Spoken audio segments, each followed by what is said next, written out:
மலையை அடித்து முதலாளி ஆகணும்னு கனவு கண்ட நான் தான் வரலாற்று திருப்பமாக மதுரை மாவட்டத்தில் உள்ள மலைகளையெல்லாம் காப்பாற்ற வேண்டிய ஒரு வரலாற்று கடமையை செய்ய தள்ளப்பட்டிருக்கிறேன். மதுரை மாவட்டத்தில் மட்டும்தான் மலைகள், கிரானைட் மலைகள் அடிக்கப்படுவது நிறுத்தப்பட்டிருக்கு. தமிழ்நாடு முழுவதும் அடித்து தகர்க்கப்படுது. 1000 ஐன்ஸ்டீன்களை நீங்கள் கொண்டு வந்தால் கூட 1 டன் குன்றை உருவாக்க முடியாது. இந்திய தேர்தல் ஆணையம் என்னை 2011 என்னை தேர்தலை நடத்துறதுக்காக, நியாயமான நேர்மையான தேர்தலை நடத்துறதுக்காக என்னை கலெக்டராக அங்கே பணி அமர்த்துச்சு. இப்போ அன்றைக்குள்ள பிரச்சனை எல்லாருக்குமே தெரியும். திருமங்கலம் ஃபார்முலாங்கிறது எல்லாருக்குமே தெரிஞ்ச ஒன்று.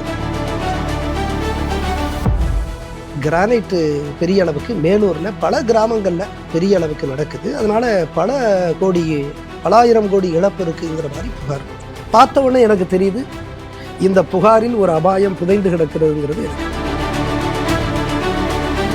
பல இடங்களில் இந்த குளங்கள், ஏரிகள் எல்லாம் காணாமல் போனது, மேய்க்கால் தரை புறம்போக்கெல்லாம் காணாமல் போகக்கூடிய சூழல்லாம் இருக்குன்னு புகார் வருது. அப்போ நான் ஒரு முடிவு எடுக்கணும். இப்போ நான் முடிவு எடுக்கணும். நான் இங்கே ஆய்வு செஞ்சு அறிக்கை அனுப்புனா நான் மாற்றப்படுவேன். ஒரு கலெக்டர் இந்தந்த கடமைகளை எல்லாம் செய்யணுங்கிறது அப்படித்தான் சட்டம் சொல்லுது, விதிமுறைகள் சொல்லுது. அதை மீறி நீங்கள் எப்படி செயல்பட முடியும்? நான் சட்டப்படி என்னுடைய கடமையை ஆற்றினேன். அதற்காகத்தான் இத்தனை முறை இந்த மாறுதல்களை நான் பரிசாக பெற்றேன். மதுரை மாவட்ட கலெக்டர் பதவியிலிருந்து நான் மாறுதல் செய்யப்பட்டேன். மீனம்பாக்கம் ஏர்போர்ட்டில் நுழையில விகடன்லேருந்து ஒரு நிருபர் பேசுகிறாரு, சார் உங்களை டிரான்ஸ்ஃபர் பண்ணிட்டாங்களே அப்படிங்குது. நான் வரும்போது கலெக்டர், போகும்போது கலெக்டர் பதவியிலேருந்து கலட்டிடுவேன். நான் ஒரு லட்சியத்தோடு போகிறவனுக்கு ஒரு அந்த நேரத்தில் ஒரு சிரமமாக இருக்கும், மனசுக்கு வலிக்கும். ஆனால் நான் அடுத்த நிலையில் என்னை மாற்றிக்கொள்ள முடியும். நான் வெளியில் நிறைய பேரை பழகிறேன், கொள்கிறேன். எனக்கு அடுத்த பதவியில் நான் எதாவது செய்யறதுக்கு முயற்சிக்கலாம். ஆனால் வீட்டில் இருக்கக்கூடியவள அந்த பிள்ளைகள்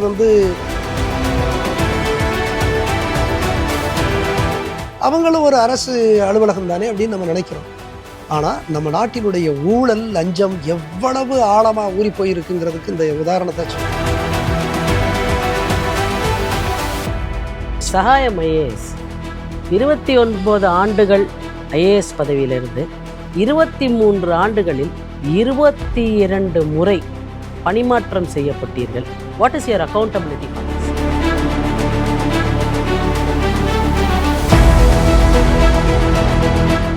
மயிலில் வெல்கம் 2026 கோல்டன் சேல் டிசம்பர் 24ஆம் தேதி வரை நீங்கள் வாங்கும் ஒவ்வொரு 4 கிராம் தங்கத்திற்கும் 2026 ரூபாய் தள்ளுபடி.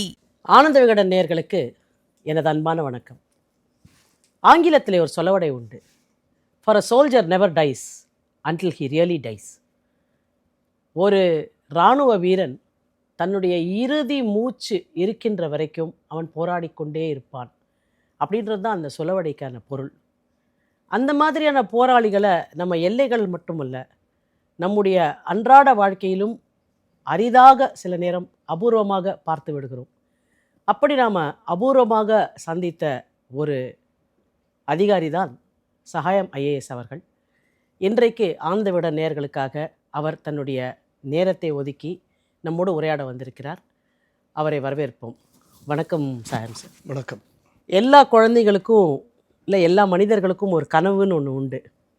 உங்களுடைய இளம் பிராயத்தில் எது உங்கள் கனவாக இருந்தது? அந்த கனவு தான் இன்றைக்கு நிஜமாகி இருக்கா? அப்போ என்னுடைய சிறு வயதில் நம்ம ஏற்கனவே நான் சொல்லியிருக்கிறேன், நான் புதுக்கோட்டை மாவட்டம், புதுக்கோட்டை நகரத்திலிருந்து என்னுடைய கிராமம் ஒரு 9 கிலோமீட்டர்.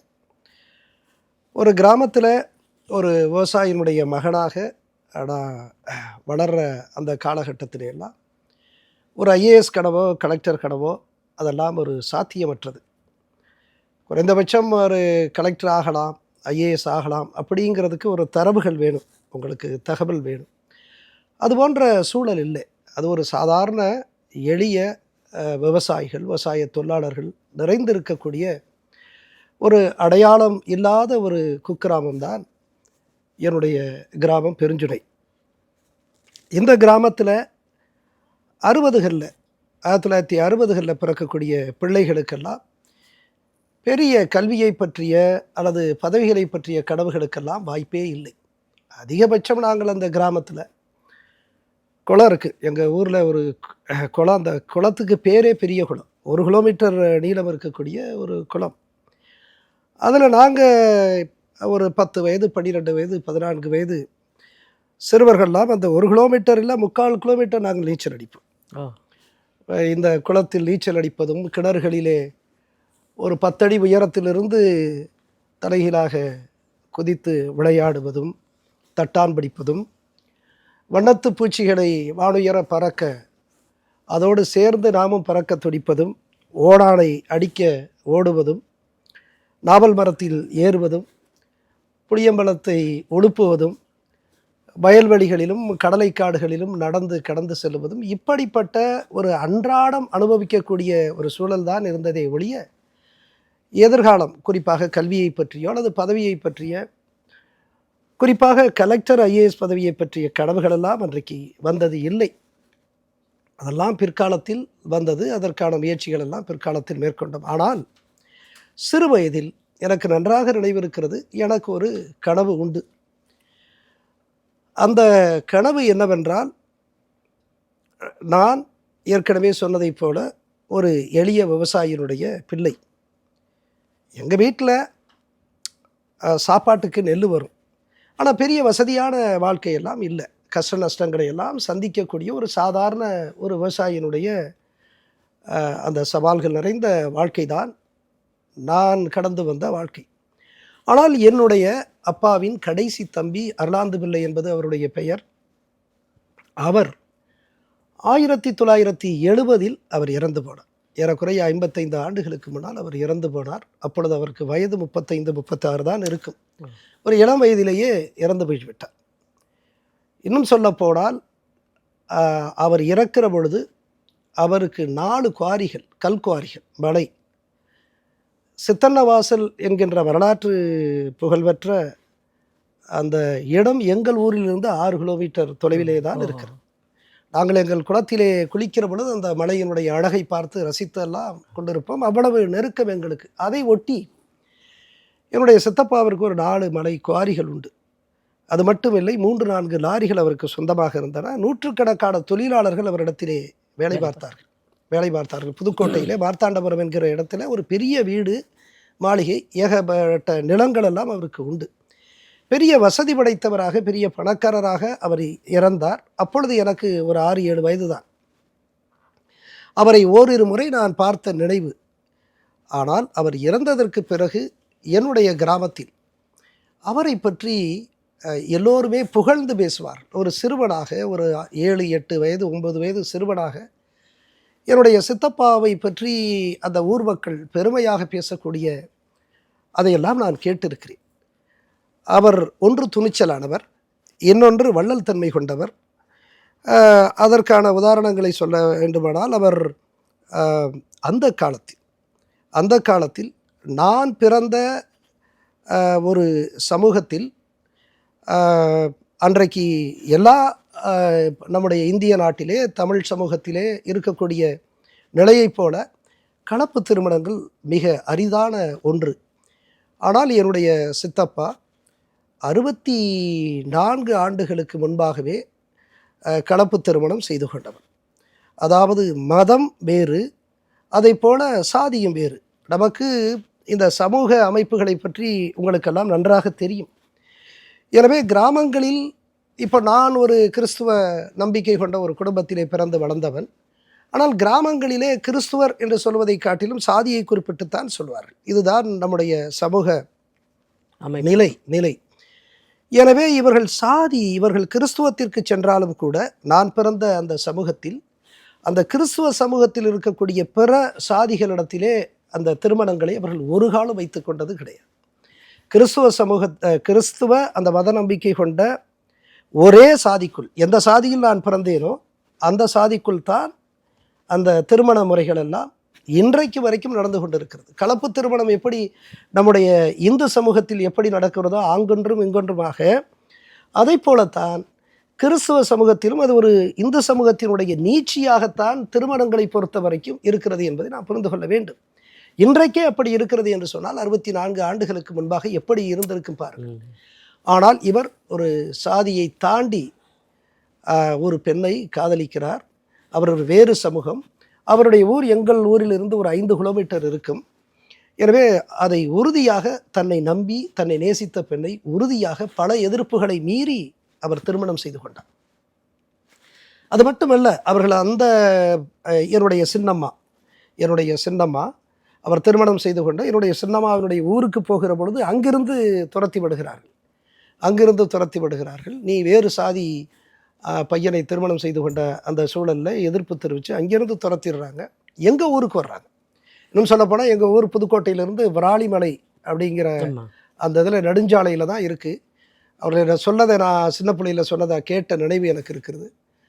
பார்த்திங்கன்னா அங்கேருந்து அவங்க அந்த சாலையில் நடந்து ஒரு நம்பிக்கையோடு நம்ம ஊருக்கு போயிடலாம் அப்படின்னு வரையில் என்னுடைய உறவினர்களும் பங்காளிகள்லாம் அன்றைக்கி சொல்லக்கூடியவங்க எல்லாமே ஊருக்குள்ளே நுழைய விடலை, அவரை துரத்திட்டாங்கன்னு நான் கேள்விப்பட்டேன். அப்படியே அவர் நடந்தே அன்றைக்கு ஒரு 40-50 கிலோமீட்டர் திருச்சிக்கு தன்னுடைய காதல் மனைவியோடு சென்று அதில் உறுதியாக இருந்து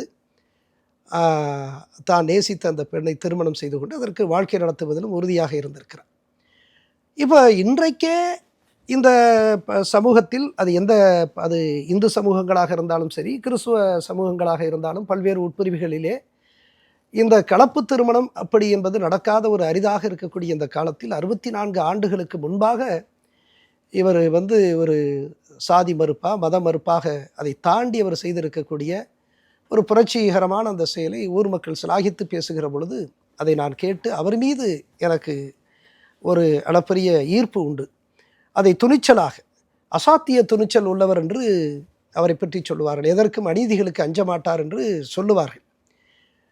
அது எனக்கு அது ஒரு பெரிய ஈர்ப்பு. அது மட்டும் அல்ல, அவர் ஒரு சாதாரண நிலையில் பல அவமானங்களை புறக்கணிப்புகளை சந்தித்து அந்த குவாரி தளத்தில் இன்றைக்கி இருக்கிறத போல் கிரானைட் அடிக்கிறது இல்லை. அன்றைக்கி சாதாரண அந்த வீடு கட்டக்கூடிய கற்கள், அரளைக்கல்லுன்னு சொல்லுவாங்க, வீடு கட்டுறதுக்காக இருக்கக்கூடிய அந்த கற்கள், அதை உடைச்சி அனுப்புறது. அதே போல் கட்டுத்தரைன்னு சொல்கிற மாடுகள் கட்டுவதற்காக இருக்கக்கூடிய அந்த கட்டுத்தரையில் பயன்படுத்துறது, இது போன்ற கற்கள் தான் அன்றைக்கு அவர்கள் அடித்து அதிலே வசதியாக வந்தவர். அவர் முதலாளியாக வந்ததற்கு பிறகு அவர் தொழிலாளர்களுடைய சம்பளத்தை 1 மடங்கு 2 மடங்காக இல்லாமல் 5 மடங்கு 7 மடங்கு என்று உயர்த்தி கொடுத்து தொழிலாளி பக்கம் நின்றவர். அவரிடத்துல என்னப்பா நீ இப்படியெல்லாம் உயர்த்தி கொடுக்குறது சரியாக வருமா அப்படின்னு சொல்லையில் அவர் சொன்ன வார்த்தை எனக்கு இப்போவும் நினைவு இருக்குது. தொழிலாளி நல்லா இருக்கிறது தான் முதலாளிக்கு பெருமை அப்படின்னு அவர் சொல்லியிருக்கார். அவ்வளவு ஒரு தொழிலாளர்கள் மீது அக்கறை. அது மட்டும் இல்லை, அந்த வீடு கட்டுவதற்கோ அல்லது திருமணத்திற்கோ உதவின்னு கேட்டால் எவ்வளவு கொடுக்க முடியுமோ அப்படி கொடுக்கக்கூடிய ஒரு வள்ளல்தன்மை பெற்றிருந்ததாக நான் கேள்விப்படுறேன். அதோடு அந்த கிறிஸ்மஸ் பொங்கல் நேரத்தில் அந்த தொழிலாளர்களுக்கு அவ்வளவு வாரி வழங்கக்கூடிய அந்த நிகழ்ச்சிகளை எல்லாம் என்கிட்ட சொல்லப்போ என்னை அறியாமலே எங்கள் சித்தப்பா மேலே எனக்கு ஒரு பெரிய ஈர்ப்பு வந்தது மட்டுமில்லை, அன்றைக்கு அந்த சின்ன சிறுவனாக, அந்த கிராமத்து அப்பாவி சிறுவனாக இருந்த என்னுடைய ஆதர்ச நாயகன் அப்படின்னு பார்த்தீங்கன்னா என்னுடைய சித்தப்பா. ஆமாம், என்னுடைய சித்தப்பா தான். அப்போ உண்மையில் எனக்கு நல்லா நினைவு வருது. நான் பகல் நேரத்தில் சிந்திக்கிறப்பவும் இரவில் தூங்குறப்பவும் சிந்திக்கிறப்பவும் ஒரு கனவாக எனக்கு வந்தது. இரவில் தூங்குறப்பவே நான் 4-5 முறை எனக்கு கனவு வந்திருக்கு. இப்போல்லாம் அதெல்லாம் நான் மீண்டும் அதை யோசிக்கிறேன். அமைதியாக இருக்கையில் என்னால் யோசிக்க முடியுது. பனி காலத்தில் இந்த அரசியலாளர்களோட போராடுற நேரத்தில் நினைக்க முடியல, இப்போ ஒவ்வொன்றா நினைக்கையில் இதெல்லாம் வருது. அப்போ சின்ன வயசில் என்னுடைய கனவெல்லாம் என்னுடைய சித்தப்பா, எங்கள் அப்பா சாதாரண விவசாயி, கஷ்டத்தையும் நஷ்டத்தையும் சந்தித்த ஒரு சாதாரண விவசாயி. நான் எங்கள் சித்தப்பா மாதிரி அவர் 4 மலையை அடித்தார் சித்தன்ன வாசல் பக்கத்தில். நான் அவரை விட தாண்டணும். 5 மலையை அடித்து நான் ஏழை தொழிலாளர்களை எல்லாம் காவந்து பண்ணி எங்கள் ஊர் மக்களுக்கு, ஏழை தொழிலாளர்களுக்கு, ஏழை மக்களுக்கு கிறிஸ்மஸ் பொங்கல் நேரத்தில் இந்த பொருள்கள், பரிசு பொருள்கள், பணமெல்லாம் வாரி வழங்கணும். அம்பாசிடர் கார் அந்த இரவு அப்போ பார்த்த நினைவு, அதில் நான் இறங்குற மாதிரியும் ஒரு கதாநாயகன் எங்கள் சித்தப்பா போல் கொடுக்கணுங்கிற மாதிரி அப்படித்தான் நான் கனவு கண்டேன். இப்போ ரொம்ப ஆழமாக யோசிச்சிங்கன்னா, மலையை அடித்து முதலாளி ஆகணும்னு கனவு கண்ட நான் தான் வரலாற்று திருப்பமாக மதுரை மாவட்டத்தில் உள்ள மலைகளையெல்லாம் காப்பாற்ற வேண்டிய ஒரு வரலாற்று கடமையை செய்ய தள்ளப்பட்டிருக்கிறேன். இதுதான் ஒரு திருப்பம் இந்த என்று இந்த நான் இந்த முரணை வந்து நீங்கள் சம்பந்தப்பட்ட அந்த மதுரையில் நீங்கள் சந்தித்த அந்த தருணத்தில் உங்களுக்கு நீங்கள் இதை வந்து ரீகால் பண்ணியிருக்கீங்களா? இதை அப்போ அந்த போராட்ட களத்தில் எனக்கு அவ்வளவா நினைவு வரல. ஆனால் இடையில அதற்கு பிறகு எனக்கு நினைவு வந்துச்சு. ஏன்னா இப்போ பார்த்தீங்கன்னா தமிழ்நாடு முழுவதும் மலைகள் அடித்து தகர்க்கப்படுகின்றன. இயற்கை வளங்கள் நம்ம அதை ஒத்துக்கிட்டு தான் ஆகணும். அதை கூட நம்ம ஒத்துக்கலைன்னு சொன்னால் நம்ம சமூகம் சார்ந்து சிந்திக்கக்கூடிய மனிதர்களாக இல்லை. இன்றைக்கு தமிழ்நாடு முழுவதும் இது அரசியலுக்கு அப்பாற்பட்டது. இந்த தமிழ்நாட்டில் பிறந்த அல்லது இந்த நாட்டில் இந்திய நாட்டில் பிறந்த ஒவ்வொரு குடிமகனும் யோசிக்கணும்னு நான் நினைக்கிறேன். சரியான. இன்றைக்கு தமிழ்நாட்டில் மதுரை மாவட்டத்தில் மட்டும்தான் மலைகள், கிரானைட் மலைகள் அடிக்கப்படுவது நிறுத்தப்பட்டிருக்கு. தமிழ்நாடு முழுவதும் அடித்து தகர்க்கப்படுது. 1000 ஐன்ஸ்டீன்களை நீங்கள் கொண்டு வந்தால் கூட 1 டன் குன்றை உருவாக்க முடியாது. ஆனால் இன்றைக்கு பல மலைகள் காணாமல் போன சோகத்தை யாரிடத்தில் போய் சொல்லுவது? ஆனால் எனக்கு ஒரு திருப்தி, மதுரை மாவட்டத்தில் இன்றைக்கு வரைக்கும் 13 ஆண்டுகள் இந்த கிரானைட் மலைகள், மிச்சம் மீதம் இருக்கக்கூடிய இந்த கிரானைட் மலைகள் அடிக்காமல் தடுக்கப்பட்டிருக்கு. அதற்காக நான் என்னுடைய ஐஏஎஸ்ஐ இழந்தாலும் எனக்கு ஒரு ஆத்ம திருப்தி இருக்குங்கிறது தான் உண்மை. இல்லை, அதுக்காக நீங்கள் ஐஏஎஸ் இழந்த அப்படின்றீங்க இல்லையா? அது என்ன அந்த திருப்பு? இல்லை, இப்போ நீங்கள் இப்போ இது எல்லாருக்குமே தெரிஞ்சது தான். நான் வந்து இந்திய தேர்தல் ஆணையம் என்னை 2011 என்னை தேர்தலை நடத்துறதுக்காக, நியாயமான நேர்மையான தேர்தலை நடத்துறதுக்காக என்னை கலெக்டராக அங்கே பணி அமர்த்துச்சு. இப்போ அன்றைக்குள்ள பிரச்சனை எல்லாருக்குமே தெரியும். திருமங்கலம் ஃபார்முலாங்கிறது எல்லாருக்குமே தெரிஞ்ச ஒன்று. அங்கே ஆயிரக்கணக்கான ரூபாய்களை வாக்காளர்களுக்கு பரிசாக கொடுக்கறது, சாராயம் கொடுக்கறது, பிரியாணி வழங்குறது, பரிசு பொருட்கள் வழங்கி வாக்குகளை பெறக்கூடிய ஒரு ஜனநாயகத்துக்கு எதிரான பணநாயகத்தினுடைய வெற்றியாகத்தான் இன்றைக்கு திருமங்கலம் இடைத்தேர்தல் வெற்றியை அன்றைக்கு ஊடகங்கள்லாம் எழுதுகிறாங்க. இது எல்லாருக்கும் தெரியும். அப்போ அதனுடைய பின்புலத்தில் அதற்கு 2 ஆண்டுகளுக்கு பின்னால் இந்திய தேர்தல் ஆணையம் சட்டமன்ற தேர்தலை அறிவித்த அந்த காலகட்டத்தில் மதுரையை ஒட்டிய தென்பகுதிகளிலே நீங்கள் நியாயமான தேர்தலை நடத்த முடியுமா என்ற கேள்வியை எழுப்பிய போது இந்திய தேர்தல் ஆணையம் நிச்சயமாக எங்களால் முடியும் என்று சொல்லி என்னை தேர்வு செய்து அங்கே அனுப்பினார்கள்.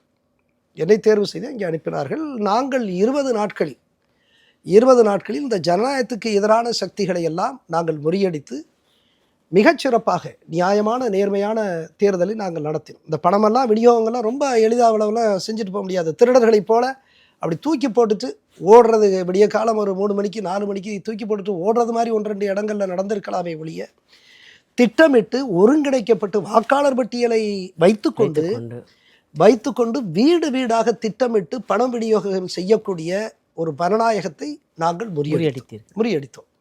மிகச்சிறப்பாக செய்தோம். இந்த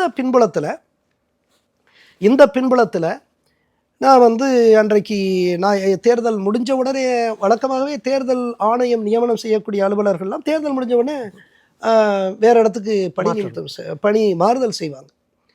ஆனால் அன்றைக்கு புதிதாக வந்த அதிமுக அரசு, செல்வி ஜெயலலிதா அவர்களினுடைய தலைமையில் வந்த அதிமுக அரசு வந்து இப்போ மாவட்ட கலெக்டராகிய என்னை SP, commissioner of Madurai city, இந்த 3 பேரையும் அனுமதித்தாங்க. இப்போ நானே பார்க்குறேன் இங்கே வந்து மற்ற மாவட்ட கலெக்டரெல்லாம் மாற்றப்படுறாங்க, எல்லாருமே மாற்றப்படுறாங்க. எனக்கு வந்துருங்கிற மாதிரி தான் நான் நினச்சிக்கிட்டு பிள்ளைகளை கூட பள்ளிகளில் படிப்புக்காக சேர்த்து 10 நாளில் வந்துருச்சுன்னா எதுக்கு அப்படிங்கிற மாதிரி நான் அப்படி ஒரு நிலையில் இருந்தேன். அப்போ வினோதமாக நான் என்னை மாற்றலை.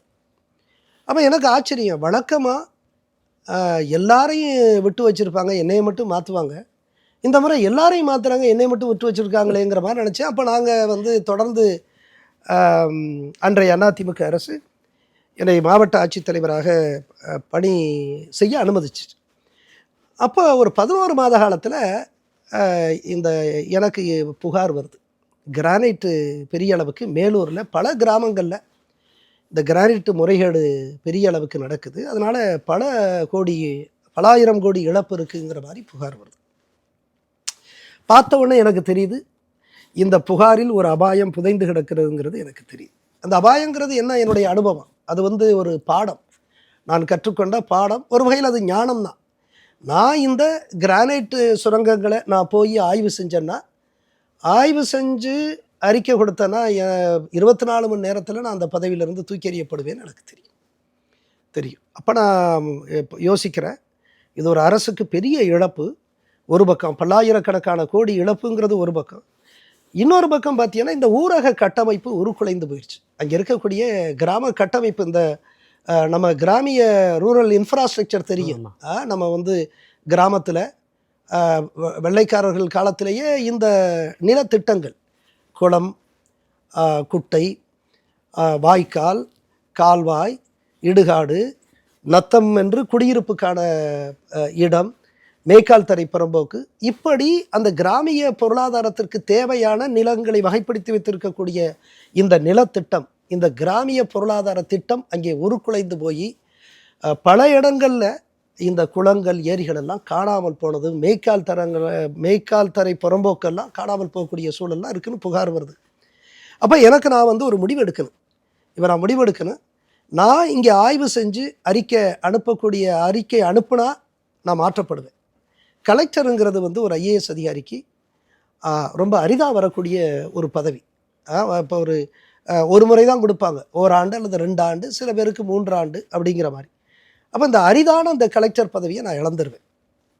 அது ஐஏஎஸ் அலுவலர்களுக்கு இன்றைக்கும் கூட ஒரு ஐஏஎஸ் அலுவலர், இது ஒரு ஐஏஎஸ் ஆஸ்பிரண்ட், ஐஏஎஸ் ஆகணுங்கிற நினைக்கக்கூடிய அந்த கனவு காணக்கூடிய அந்த இளைஞர்களுக்கு, அல்லது தேர்வாகி பயிற்சிக்கு வரக்கூடிய பயிற்சி பெற்று இருக்கக்கூடிய அந்த ஐஏஎஸ் அலுவலர்களுக்கு கூட கலெக்டர் பதவிங்கிறது ஒரு கனவான பதவி. அப்போ அந்த பதவியிலேருந்து நான் நிச்சயமாக கலட்டி விடப்படுவேங்கிற ஒரு சூழல் ஒரு பக்கம். இன்னொரு பக்கம் என் நாட்டிற்கான பெரிய இழப்பு, இயற்கை வளங்கள் சூறையாடிய அந்த கொடுமை, இப்போ கிராம மக்களுடைய அந்த நல்வாழ்வு, இது ஒரு பக்கம். இன்னொரு பக்கம் என்னுடைய தனிப்பட்ட ஐஏஎஸ் பதவி, கலெக்டர் பதவி. இப்போ இரண்டுக்கும் இடையில ஒரு முறை நாடான்ற ஒரு நிலை, தானா நாடா அப்படிங்கிற மாதிரியான ஒரு நிலை. அப்போ நான் யோசிக்கிறேன், கொஞ்ச நேரத்தில் நான் முடிவு எடுக்கிறேன், என்னுடைய நலனை காட்டிலும் என் சமூகத்தின் நலன், என் தேசத்தினுடைய நலன் மிக முக்கியமானதுன்னு நான் கருதி, நான் மேலூர் பகுதியில் போய் சுரங்கங்களை பார்க்குறேன், கிரானைட் சுரங்கங்களை பார்த்து வந்து அறிக்கை அனுப்புகிறேன். 16,000 கோடி அரசுக்கு இழப்பு அப்படின்னு நான் அறிக்கை அனுப்புகிறேன். அறிக்கையை அனுப்பிய 2 நாட்களில் நான் மாற்றப்படுறேன். அதுக்கப்புறம் பின்புலம் நிறைய இருக்குது. இப்போ இதனால தான் நான் வந்து அதுக்கப்புறம் எனக்கு பின்னால் ஐஏஎஸ் பதவிகள் எல்லாம், ஒன்றும் அதிகாரமில்லாத பதவிகளுக்கெல்லாம் நான் இங்கே மாற்றப்பட்டேன்.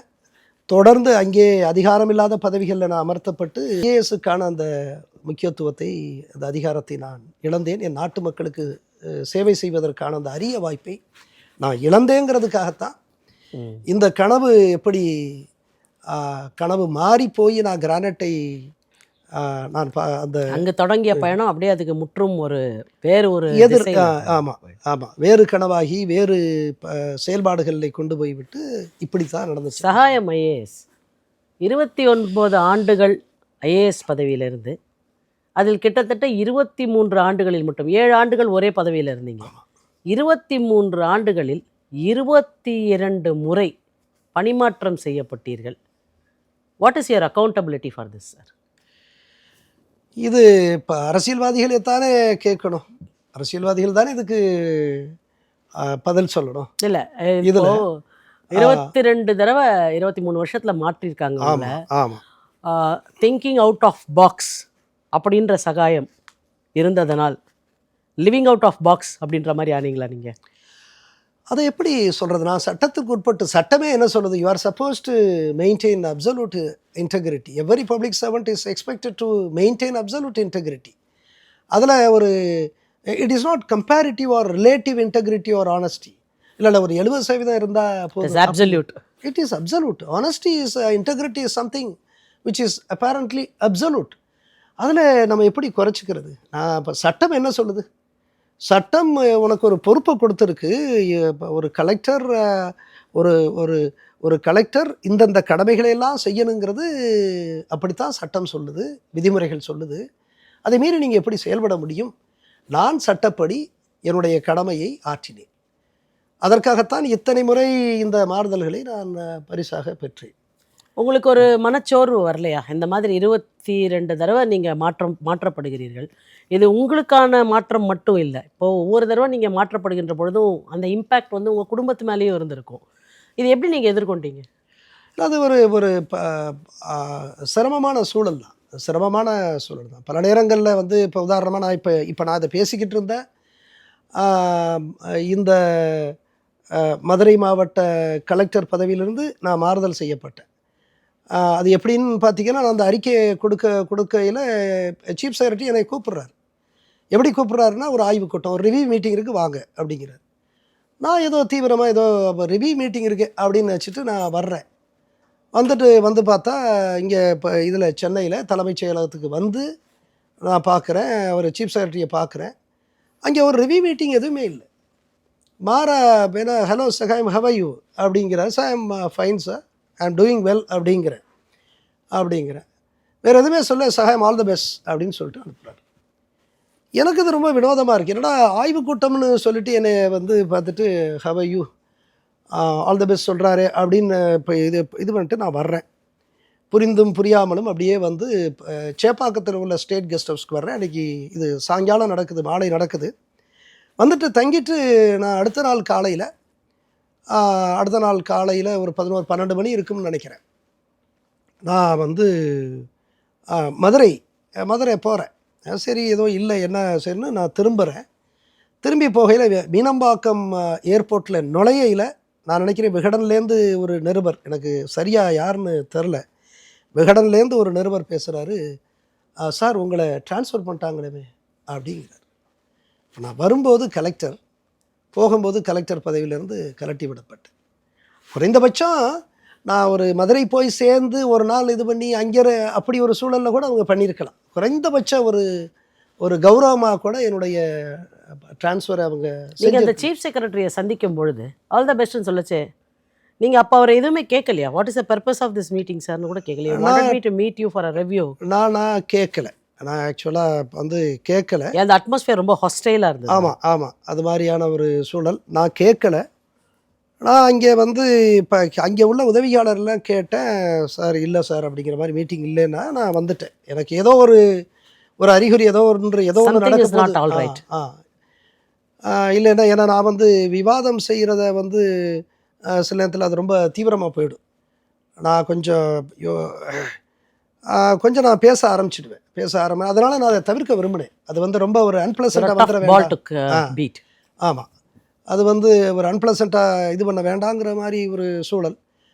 சரி நான் வந்துட்டேன். இப்போ நான் என்ன சொல்ல வர்றேன்னா, ஒரு குறைந்தபட்சம் இப்போ வரையில் கலெக்டர் திரும்பி போய் இறங்கையில் விமானத்தில் மதுரையிலேருந்து ஏறையில் கலெக்டர், நீங்கள் அங்கே போய் இறங்கையில் கலெக்டரே இல்லை அப்படிங்கிற அந்த ஒரு இது இருக்குது பாருங்கள். அது ஒரு குறைந்தபட்சம் இந்த அரசியல்வாதிகளோ அல்லது இந்த உயர் அதை எப்படி எதிர்கொண்டீங்க சார்? அது ஒரு சிரமமான ஒரு சூழல் தான். ஒரு சிரமமான ஒரு வழி தரக்கூடிய ஒரு சூழல் தான். இப்போ நீங்கள் சொல்கிற மாதிரி அன்றைக்கு வந்து இப்போ நான் மாறுதல் அடைந்த உடனே பையன் 10வது படிச்சுட்டு இருந்தான். என்னுடைய பையன், எனக்கு ஒரு பையன் பொண்ணு. பையன் மூத்தவன் 10வது படிச்சுட்டு இருந்ததுனால நான் உடனே அந்த பள்ளியை விட்டு மாற்றத்துக்கு நான் முடியாது. அவன் புது சூழலில் 10வதுங்கிறது ரொம்ப முக்கியமான ஒரு வகுப்பு. அப்போ அந்த சூழலில் அவனை நான் அந்த பள்ளியிலே நான் அனுமதிக்க வேண்டிய ஒரு சூழல். அப்போது அங்கே நான் வந்து என்னுடைய மாமனார் இங்கே தனியாக தான் இருந்தார், அவர் மட்டும் இருந்தார். அப்போ அவங்களோட நான் விட்டுட்டு என்னுடைய பிள்ளைகளை விட்டுட்டு நான் இங்கே கோஆப்டெக்ஸில் வந்து சேர்றேன். அப்போ பள்ளிக்காக இப்போ என்ன சிரமம் அப்படின்னு சொன்னால், அதாவது ஒரு மாவட்டத்தில் ஒரு கலெக்டராக இருந்துட்டு அந்த கலெக்டருக்கான ஒரு சூழல் வேறு. நிறைய ஆட்கள் இருப்பாங்க, பாதுகாப்புக்கோ அல்லது பழகிறதுக்கோ நிறைய ஆட்கள் இருப்பாங்க. ஒரு திடீர்னு அப்படியே போய் ஒன்றுமே இல்லாத ஒரு இடத்துல எந்த பாதுகாப்பும் இல்லாமல் பழகிறதுக்கு ஆட்கள் இல்லாமல் அந்த சூழ்நிலை எனக்கு ரொம்ப கூட எளிதாயிடலாம். நான் ஒரு லட்சியத்தோடு போகிறவனுக்கு வந்து அந்த நேரத்தில் ஒரு சிரமமாக இருக்கும், மனசுக்கு வலிக்கும்.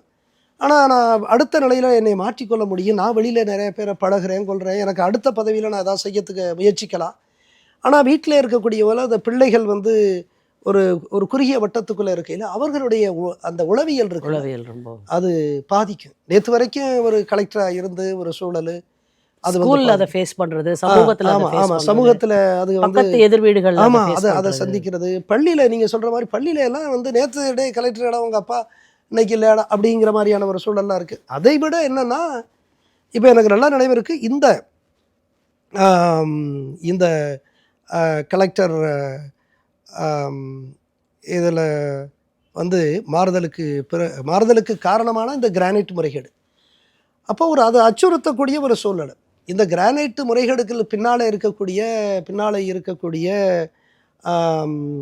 இந்த முறைகேட்டாளர்கள் இவர்களுடைய அச்சுறுத்தலையும் எதிர்கொள்ள வேண்டிய ஒரு சூழல்ல பிள்ளைகளை பாதுகாப்பாக பர்சனல் செக்யூரிட்டி. இப்போ என்னுடைய பல நேரங்களில் பார்த்தீங்கன்னா அவங்க வெளியில் போக மாட்டாங்க, வீட்டுக்குள்ளே இருப்பாங்க.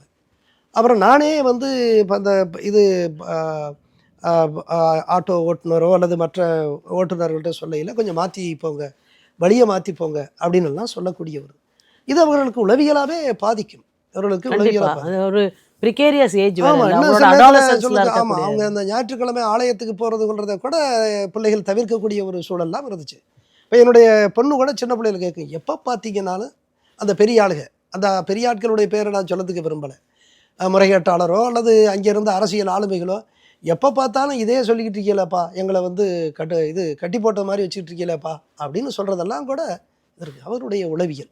அந்த குழந்தைங்களோட சைல்ட்ஹுட் மெமரிஸ்ன்றது வந்து ரொம்ப டெவாஸ்டேட்டிங்கான ஒரு இம்பேக்ட் இருந்திருக்கும்ல சார் அந்த குழந்தைங்க மேலே? நிச்சயமாக அது வந்து இப்போ நீங்கள் இன்னும் அதை நீங்கள் குறிப்பிட்டு சொல்லணும்னா நிறையா பேசிகிட்டே போகலாம். நம்ம நேரம் அதற்கு நேரம் போதா. அங்கேருந்து அது ஒரு தனி சப்ஜெக்ட், அதை நான் பின்னாடி அதை நான் கையாளணும்னு நினைக்கிறேன். ஏன்னா அது வந்து ஒரு பேரண்ட்டாக இருக்கிறவங்களுடைய செயல்பாடுகள் என்பது குழந்தைங்களோட லைஃப்பில் குறிப்பிட்டு சொல்லணும்னா அவங்களுடைய பள்ளி நாட்களில் அது ஏற்படுற இம்பேக்ட்ன்றது அது ரொம்ப லாங்காகவே அவங்க மைண்டை வந்து ஆக்கிரமிக்குது. அவங்க வளர்ந்தப்புறமாவும் ஒரு 20-25 வயது வந்தப்புறமாவும் கூட அந்த சைல்ட்ஹுட் மெமரிஸ் வந்து அவங்களுக்கு ஒரு லாங் லாஸ்டிங் இம்பேக்ட் இருக்குது.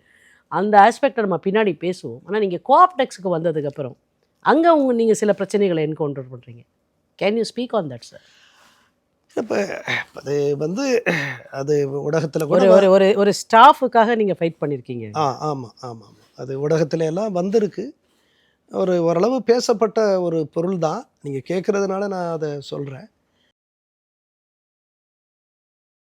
புத்தாண்டு கொண்டாட்டமாக தங்கமயில் வழங்கும் வெல்கம் 2026 கோல்டன் சேல். நீங்கள் வாங்கும் ஒவ்வொரு 4 கிராம் தங்கத்திற்கும் 2026 ரூபாய் தள்ளுபடி. இச்சலுகை டிசம்பர் 24 வரை மட்டுமே. தங்கம் வாங்க தங்கமயிலுக்கு வாங்க.